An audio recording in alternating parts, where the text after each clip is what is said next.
ஒரு சிறிய கிராமத்தில் இருள் பரப்பும் கடுகுத்து பிராணி எவியும் உயிருக்கு அசாதாரண சக்தி பெற்றவன்.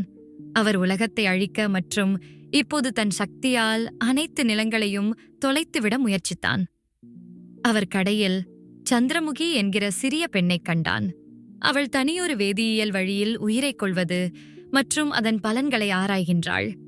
அந்த பெண் ஒரு பெற்று வளர்க்கப்பட்ட காட்டில் ஒரு தொல்லை மற்றும் கடுமையான பாராயணதான முன்பே உள்ள மூலிகைகளை வாசிப்பதில் சிறந்த அவள் அறிவுக்கு அணைந்து கொண்டிருந்தது.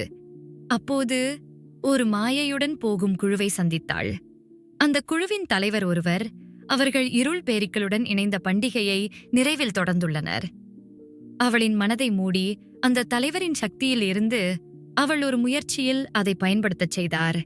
5 வரிசைகளில் சந்திரமுகி வழியில் சில விஷயங்களை ஆராய்ந்து அனைவரையும் பாதுகாப்புடன் விட்டு வெளியேற வைத்து உடனே அவர் தன்னுடைய முன்புகளை அதிகரித்து மூலிகைகளை விலக்கவிட்டார்.